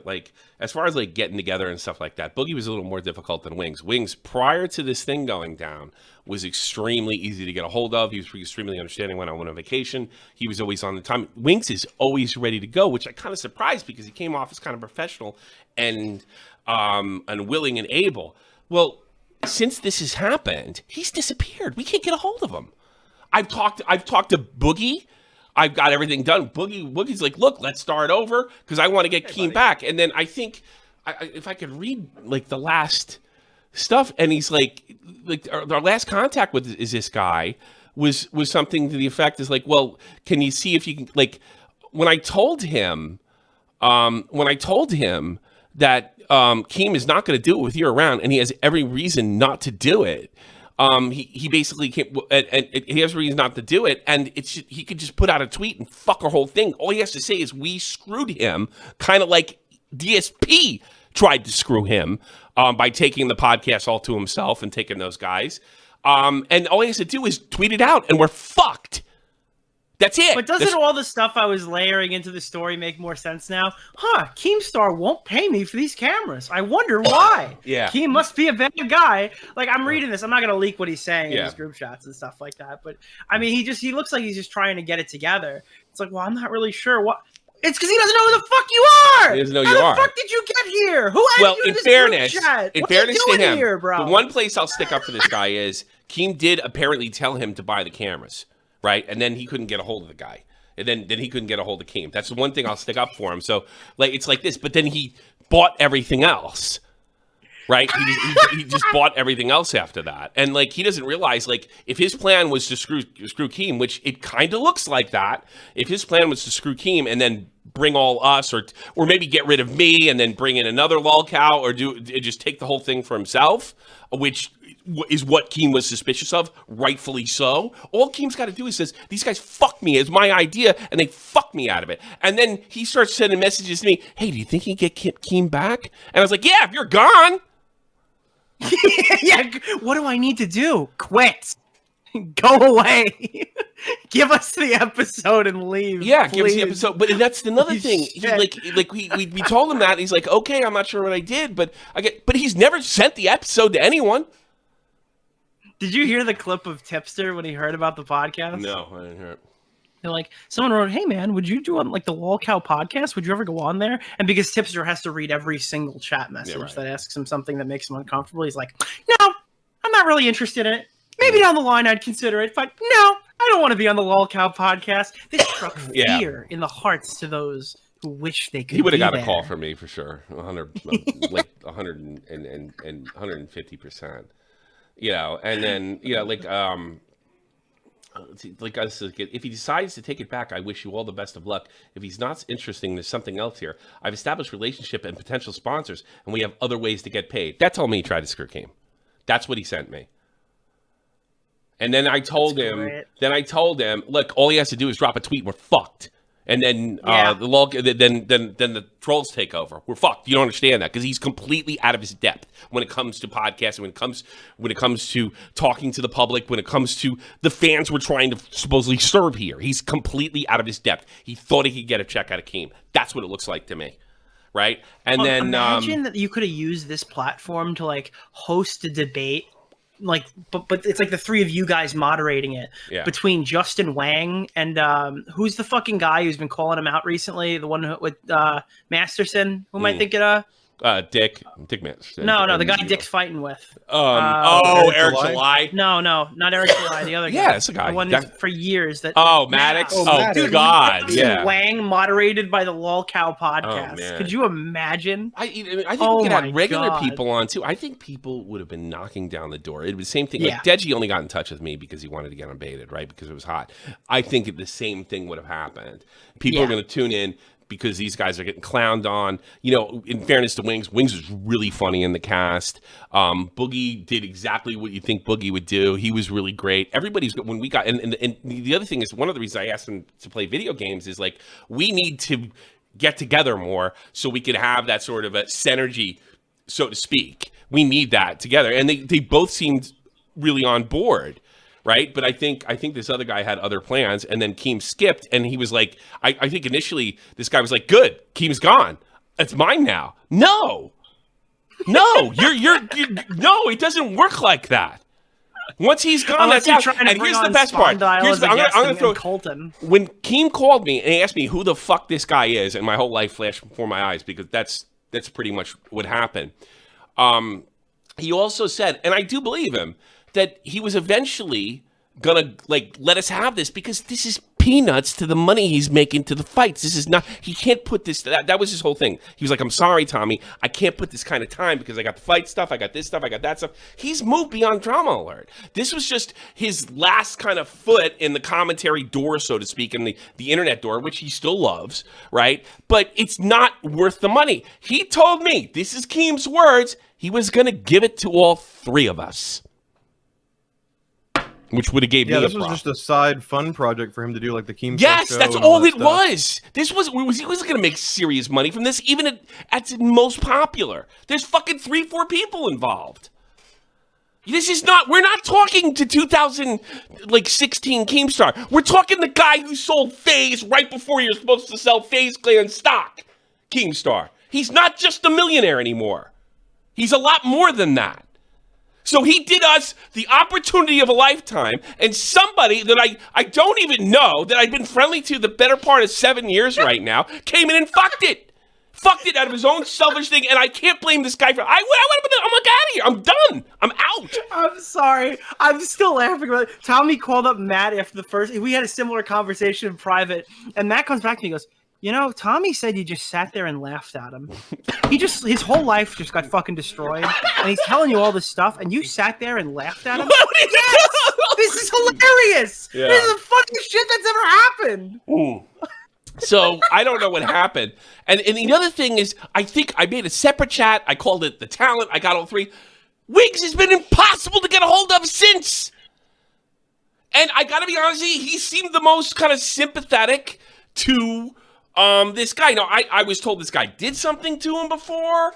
I don't know, but it's like now they don't have interest in doing it. And I just said, look, if we get rid of fucking this guy, start over, give them a product, we'll call it something else. We'll move on, and go our own way. And nobody seems to be interested.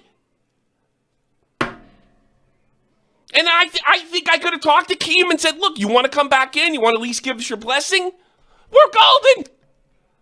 But nobody would do it. Nobody would put the work in. And it's so weird about Wiggs because he was totally ready to do it when, he was totally ready to do it when it was time to go. Boogie was too. Boogie was like, well, fuck that guy. I don't know who he is. Everybody thought somebody else knew who he was. The only person I think knew he was, and I heard DSP, Wiggs is the one that's going to have to explain his end.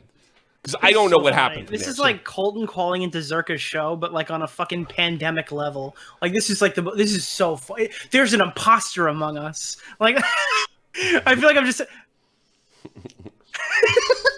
Yeah, we were playing Among Us, but nobody knew there was a guy fucking killing everybody. Yeah, that is Among Us, Tommy. That's the game. That's just so crazy that it took 3 months of everybody looking at each other going, who added this guy? Was it you? No. Was it you? No. Was it you? No. And then it all clicked all together in one shit, like... Just like, yeah, look, that's another thing. Right after they thought they just recorded like the fucking best piece of content. Hey, we just recorded the second episode. The pilot was a little shaky. We built some chemistry. Now this is a really awesome episode. We sent it to Keem. He loves it. Everybody's down for it. This is amazing. We're ready to hit the ground running. Let's fucking do it. Who the fuck is Games Attorney? Yeah. What? That's pretty much what Keem's in waiting. What? All right, we're going to pull Keemstar, everybody. The legendary Keemstar. Keemstar, you're on the air. Yo, can you guys hear me? Yeah, loud and clear. What's up, buddy? Unbelievable. So I listened to bits and pieces. I wanted to add a little bit more insight, maybe my version of the story and my perspective. But as you guys made reference to, like, I'm busy. I'm doing a lot of different stuff right now. And I did have the dream of this LOLCOW podcast. And at the time when I first presented it, it was like, bro, I was going to put money up front. Like I was really into this, right? Thanks to the camera. But how long did the DSP thing go on where he might be on and he's not going to be on and there's a war back and forth and that was a whole year, right? Pretty much. So by the time we get to like Wings and Boogie and their fight's done and we're going to actually do the LOLCOW podcast with Tommy C, so much like interest from me personally was just like gone on the project, but I still wanted it to be a reality. And the reason why we got to the whole Tommy C thing is because I found out that DSP was trying to do the LOLCOW podcast without me. Yeah. And this guy's decided to do it instead. And I'm wondering what his connection is to DSP. I'm really wondering what his connection to because I think he has a connection to DSP. I do. I think he's got some kind of connection to him now. I don't know. I don't think that DSP had anything to do with this, but I think he's got a connection. Yeah, so this guy was able to get a hold of DSP. He was able to get a hold of Wings, Boogie, and try to do the podcast without me. So once I found out about that, I'm like, oh, hell no. We're going to put Tommy C in there. DSP is not getting this idea from me, right? When I get added to the group, the Twitter group, and they kick DSP out and they add me, this Games Attorney guy's in there. And I'm like, what is his role right off the bat? Oh, he's a helper. Okay. Well, we're going to need good cameras for this. Who told you that? And he goes, oh, I'll buy them. I'll buy them. Who told you that? I'll buy them. You can just reimburse me. Yeah. Who told you that, though? Who told you he was a helper? Because it wasn't me. Like Wings. Wings told you. Okay. this might be before you actually joined. Yeah, I was the last one to go in the group chat. I was the last one in the group chat. Everybody was already in when I got in. So I might have been in there for a day. I don't remember.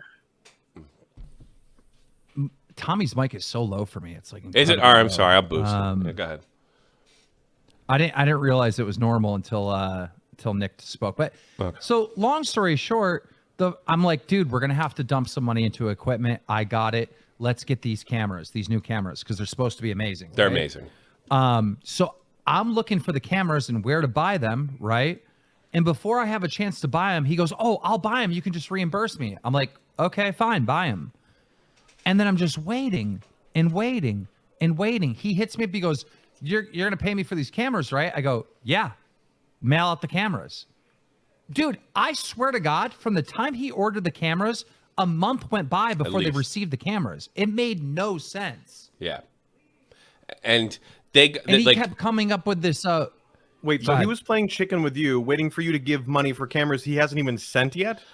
What he offered to buy without the other guy even getting involved. What he told me was, and I don't know, is that he had the cameras and then Keem wouldn't respond to the DM saying, he wanted the reimbursement before he sent them out. But why would Keem send them before anybody got their camera delivered? That doesn't make any sense. Why would he buy the cameras when Keem offered to do all of this himself? Exactly. None of it makes sense, right? Yeah.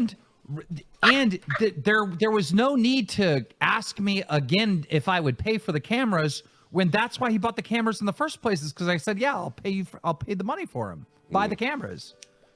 So I'm thinking this guy's just a helper, right? I'm thinking that this guy isn't doing anything other than just helping, assisting. And he's going out of his way to be like, okay, guys, I'm going to set up the stream deck, and I'm going to set up the StreamYard, and I'm going to do this, and I'm going to do that, right? All stuff that I was fine with. What he wasn't telling us was that he created the Twitter in his name. He created the Instagram in his name. He bought the fucking domain. He trademarked the goddamn thing. He wasn't saying any of this. And of course, I'm distracted by a million other things. And I'm thinking to myself, okay, I got to get the group together. Once we have a pilot episode, right? I'm waiting for a good pilot episode. And then we'll take care of everything else. We'll make the websites. We'll make all the social medias. We'll form a company, because to do this the right way, there needs to be a company that I own, that Tommy owns, that Wing owns, that Boogie owns. You know, if you set up a company, then it's like we own all this property. We own the Twitter, the Instagram. There's no stealing. There's no weird, shady internet shit. Yeah, Josh Pescator can't run off with your YouTube channel. Exactly. I couldn't even get to that because this weird fucking nobody that has no attachment to fucking anything went and fucking, landed on Boardwalk and built fucking hotels everywhere. Did it ever occur to you with this helper helping an awful lot that, he might be helping almost a little too much? Almost Maybe he's helping his Well, I don't think anybody knew. Yeah. Nobody knew about the other part. I thought, I assumed that this guy was the Fupa guy, and that the Fupa guy... right? I understand his name is attorney in it. It's gotta be him. I did, though. I really did. I actually did. By the way, the Fupa guy totally fucked Ethan, right? Like, even if it was that guy sucks. But like the only red flag I had is when I was like, 2 weeks went by and I hit the group chat. I'm like, did you guys get your camera so we could do this pilot episode? And they're like, no. And I'm like, are you sending the cameras?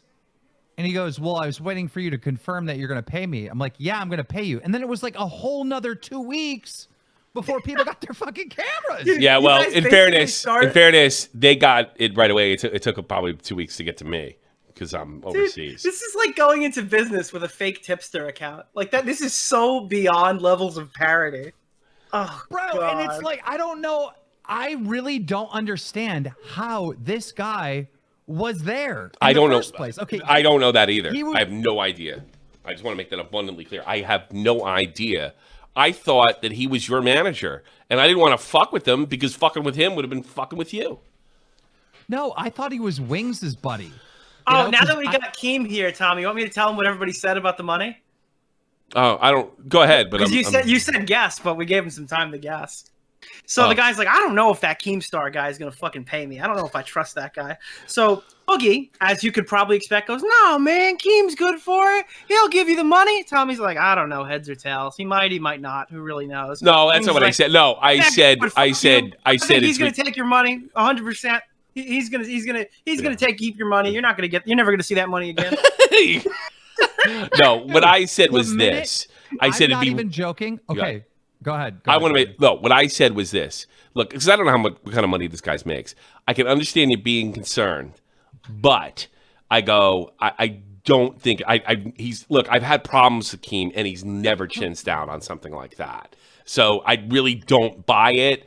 But at the same time, you have to get in contact with him and discuss that with him. And the other two were like, I think, I don't know exactly what Wing said, Nick, but I think he was a little more negative, and Boogie was like, hey, don't sweat it. Fucking, he's going to pay you. Like, you might as well put that into Dink Donk coin because you're never going to see that money again.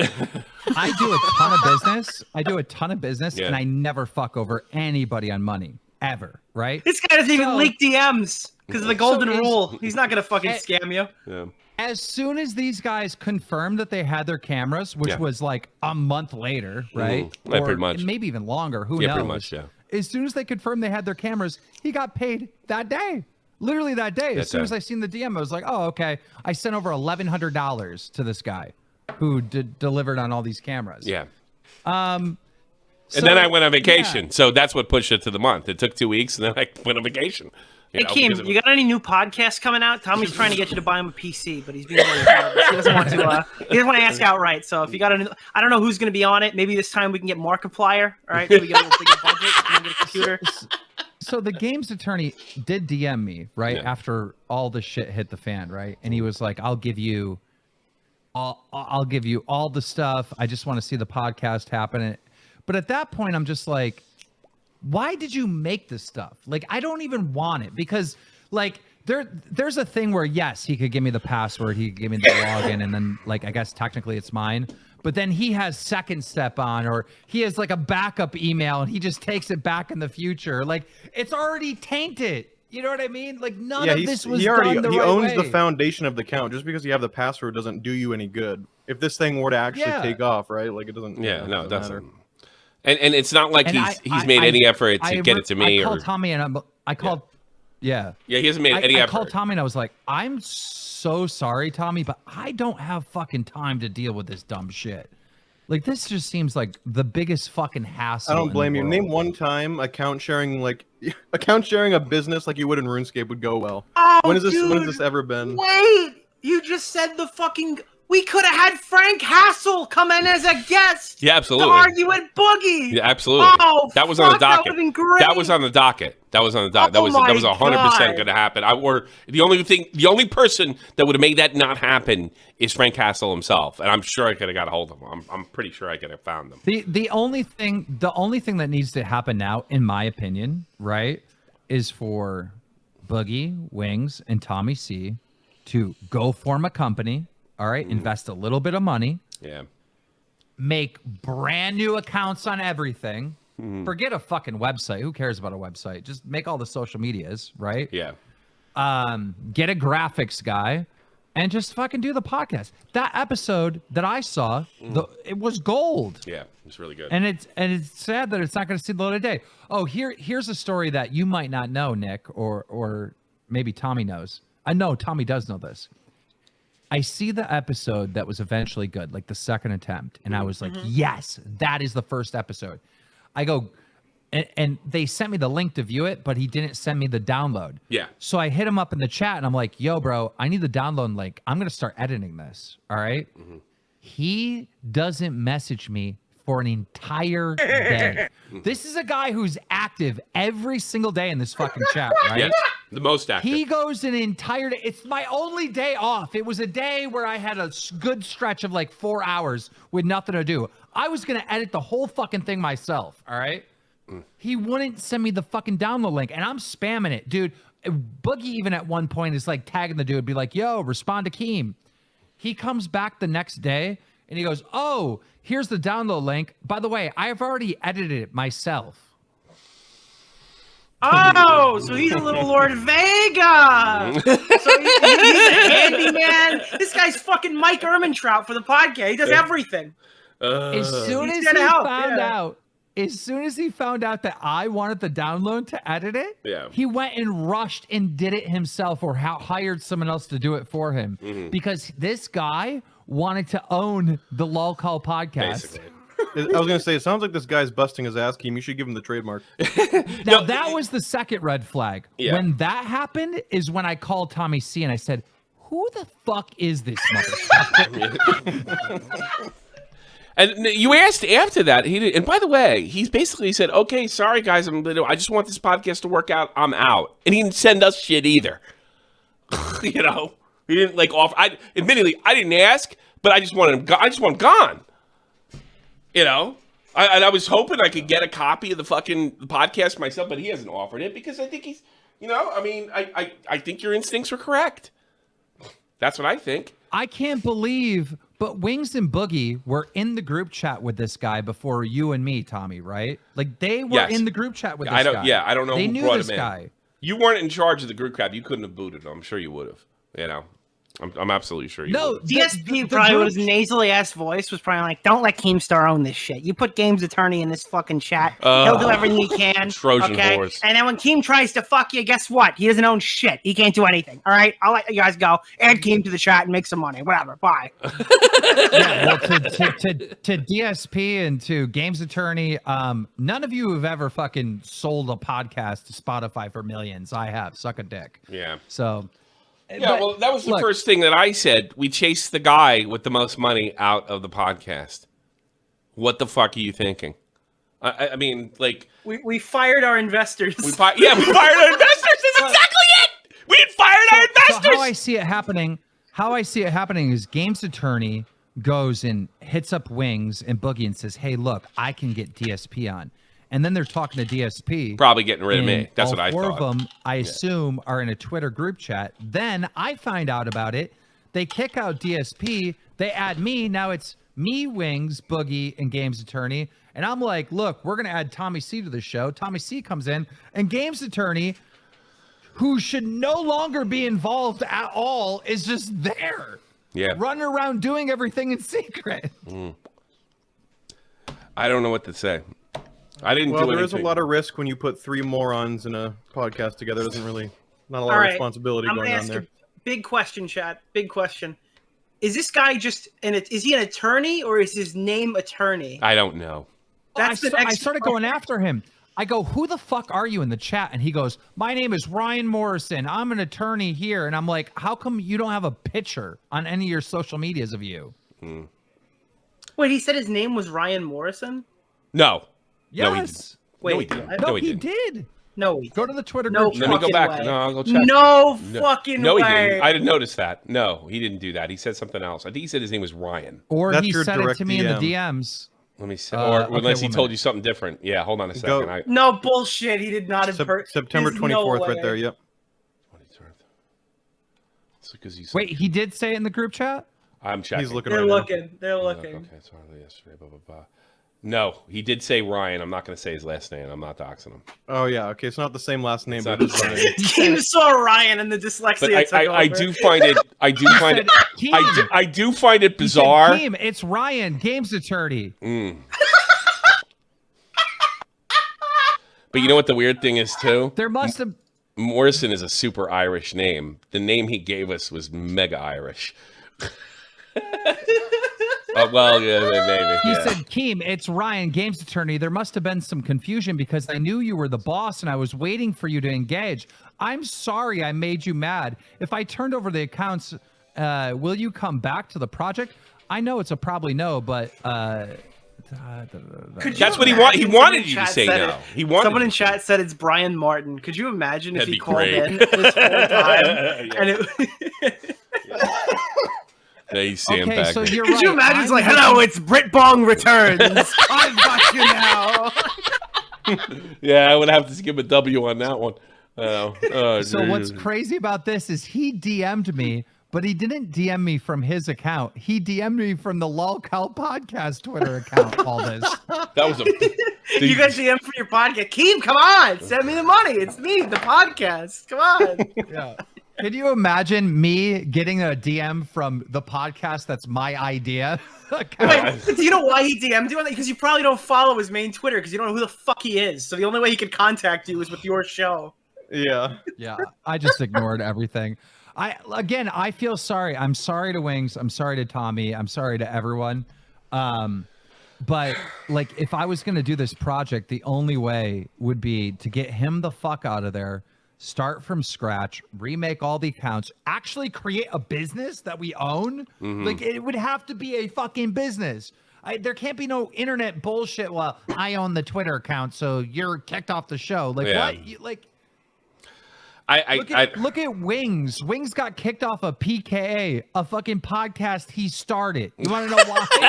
When he owned the channel. Like, what the fuck? Ryan's World. Gotcha, bitches.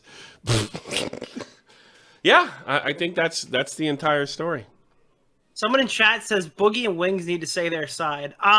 Sure. Well, I will notify somebody because I know somebody who's going to be interviewing Boogie very soon.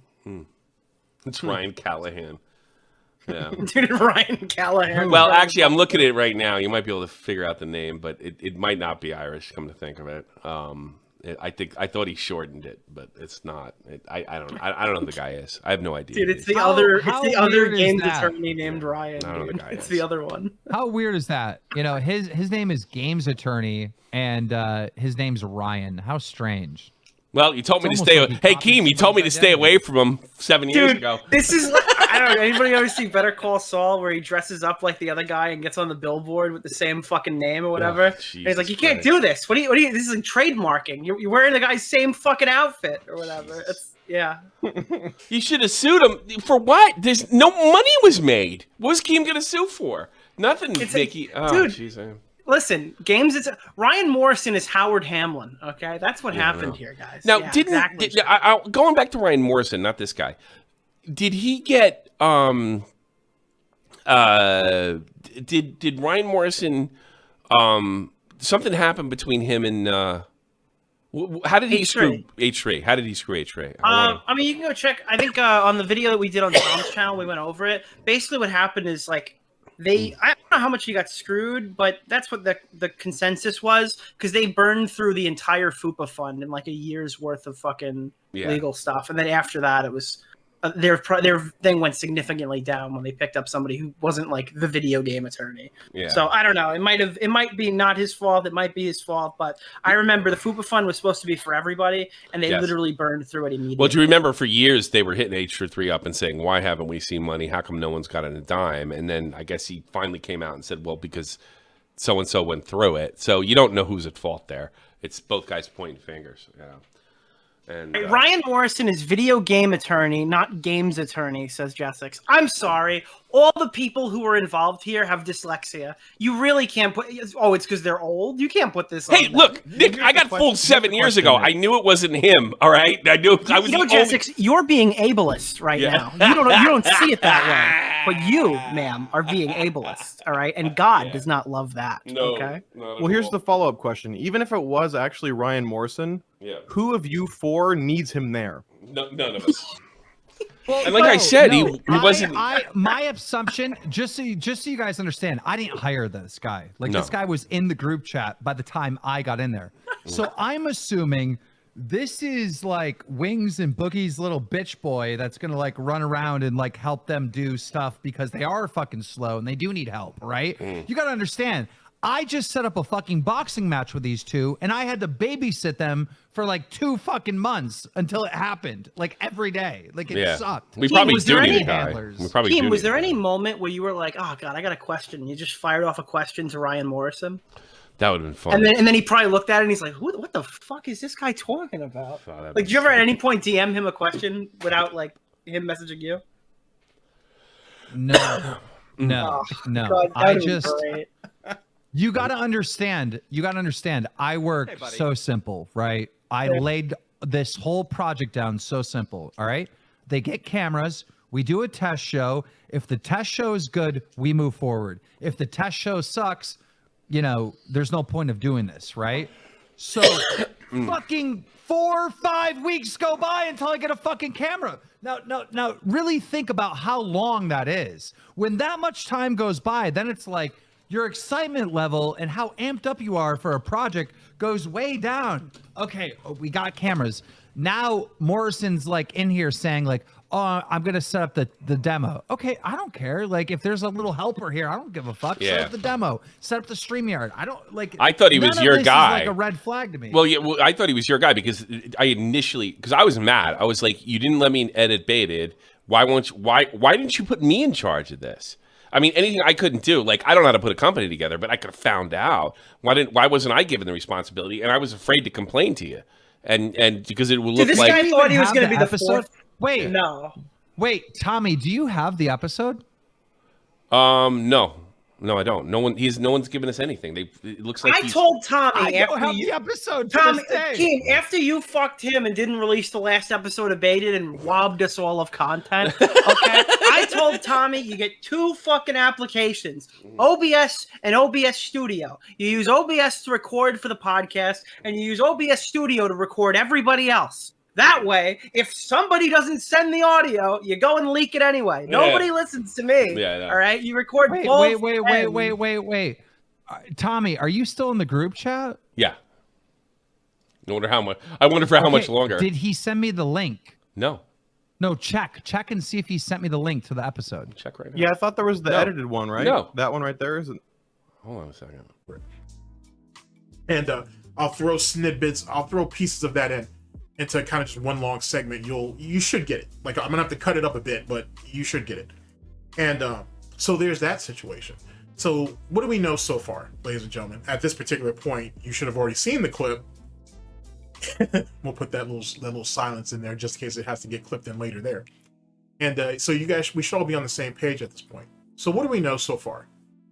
We know that DSP was purposely being difficult, if not just outright belligerent, not talking to Keem, trying to purposely waste Keem's time. That's nothing new because you see DSP do that to his own dent. So why wouldn't he treat Keem like that? We know that there was another player over there on LOLCOW podcast side that was trying to finagle a deal with DSP, and it sounds like some underhanded shit to cut people up and to get over on Keem in the long term, was stealing his IP from up and under him. We also know that DSP has no problem with fucking other people out of money, even if it costs him money. You know what I mean? So these are things that DSP just has in his nature, in his character. Don't get me wrong. DSP is a fucking greedy, ruthless vato. He's a greedy piece of shit. Absolutely. No one's gonna deny that. But if he can get over on his enemies, so he can go, he'll do it. He will most certainly do it. And so, yeah, I think honestly he did do it. Now, here's the thing about Keem.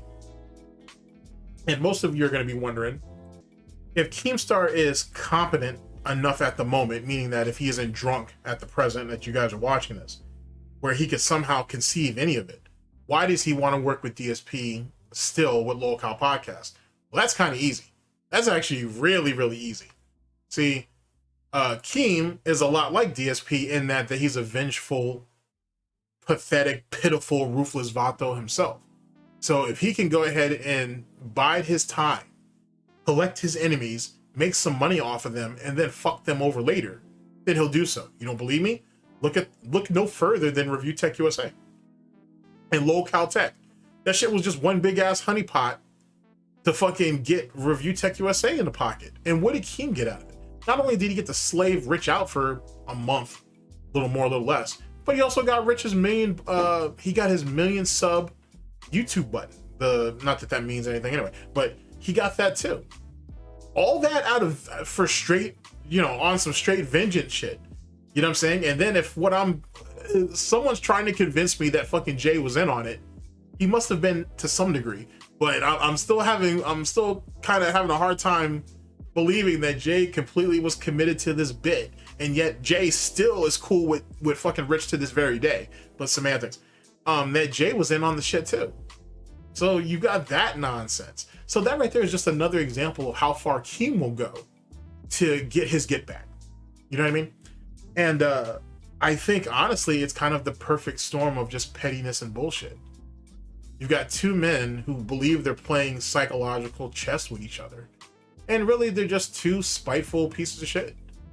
And yeah, I honestly do believe DSP tried to sabotage LOLCOW podcast just so he could get at all three of them at once. He was going to swoop all three of them up. And I want you to think about this. Think about how mad. Think about how pissed off. Let's go a little further. Think about how pissed off DSP was that he couldn't get Boogie or Wings to commit to being on his show. He wanted that bad. Even before he got Keem. He wanted both of those guys on his podcast, in air quotes, bad. And he was super pissed off when he couldn't get that to happen. Knowing damn well that he had already fucked them guys out of $50,000 previously. Yet he still wanted to have the, I don't know what you would call it. I know there's a terminology for it. There's a term for it. Where people who get off on lying to or getting over on other people, right? In a deceitful type of way. There's a term for that. There's an actual term for it. I was just reading about it like a month or two ago. It'll come back to me. But anyway, there's an actual thing for that, right? So I wouldn't be surprised that DSP has that because Keem has that. Fuck, Boogie or Wings, maybe Boogie does too, but Wings for sure has that.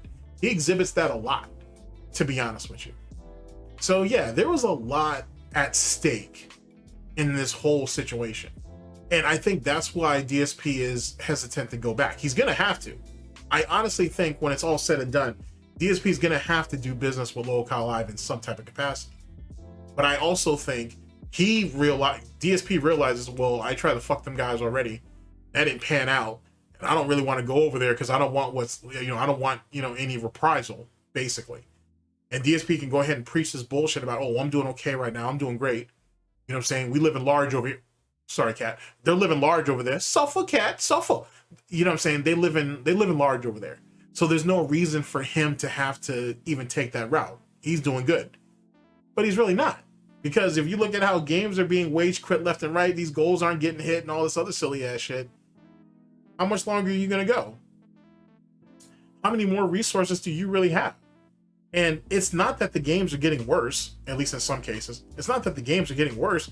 It's just he's mentally and or physically and or emotionally broken down. He doesn't have the tolerance to play games anymore. He just doesn't. Unless he can get some type of dopamine and get some instant gratification out of it. That's why CVS2 is being held the way it is. And most of you would probably say, and reasonably so, well, if that's the case, why don't he play it more? Because he don't want to run into any real killers. If he runs into some guys on Friday Night Frights, that's kind of what it is when you really think about it, the way he gets beat up. If he runs into a couple of killers during Friday Night Fights, it is what it is. But him trying to do that 2 days a week, 3 days a week, he's going to go into memory overload. He's going to essentially burn himself out. Which is what he tried to do when he was trying to run Marvel vs. Capcom 2 and Street Fighter 6 twice a week. You know what I'm saying? You saw how quickly that fell apart. He can't do multiple things at once, especially something that requires him to constantly move. I'm not talking about those walking sims or those platformers that he's doing terrible at. He actually has to kind of do something, not really think, but he has to kind of actually do something during fighting games, and that's why he can't juggle multiple fighting games, and he knows it. That's the reason why he's dead set on gambling on CVS2 instead of Street Fighter 6, because he knows that he's already crapped out. He knows that with Street Fighter 6, he's done. He is mentally and physically been outdone. There's no point in playing that game anymore because he can't compete. And he's still on the fence about Sagat because this iteration or this version of Sagat, it looks a lot like Super Turbo. Like he has like a lot of his normals and even a lot of his specials really harken back to that. But it also pays homage to some of his CVS2 move sets or whatever, which is I think the reason why DSP is dead set on playing CVS2. thinking that that'll give him some type of an edge when he does go back to Street Fighter 6, and somehow he'll be able to use some of that muscle memory and transfer that over. But we'll see, and I'm pretty confident that's a long shot. But that's my overall thoughts on that. So in closing, ladies and gentlemen, what do you guys think? How do you guys feel? I think DSP definitely tried to sabotage LOLCOW podcast, and I think he's far more implicit in that sabotage than I think we gave him initial credit for. But then again, because that was the part that I'm talking about, really is more on LOLCOW podcast side of it, and a lot of it's kind of just it was only like a blip, if you will, in the side scroller saga. I could see how it was easily passed over, because a lot of things like that in the DSP universe or in the Goutyverse gets passed over like this. So, which is one of the reasons why I brought it up, because I think it needs another look. So in any case, those are my thoughts. Like I said, tell me guys what you guys think and how you guys feel. By now, all of the clips that I'm looking for should be edited in, and I'll leave links down in the description for where you can find where I got it, just in case you guys need to go and get it yourselves later. That's it. That's my thoughts. I've taken up enough of your time. I very much appreciate it nonetheless, though. And let me know what you guys think and how you guys feel. Ladies and gentlemen, this has been, I'll name this segment later, GTG Spits That Grease, so on and so on. And I'll catch you guys for the next one. Take care of yourselves, people. And don't ever trust a LOLCOW. Don't ever trust a LOLCOW. Don't get in bed with them. Don't do business with them. Because one way or another, they're always going to try to fuck you over. Because a LOLCOW always believes. They don't feel it. They don't think it. They also believe it. That they're better than you. They're smarter than you. They're more capable than you. And when you think you're in a partnership, they really think they're just using you.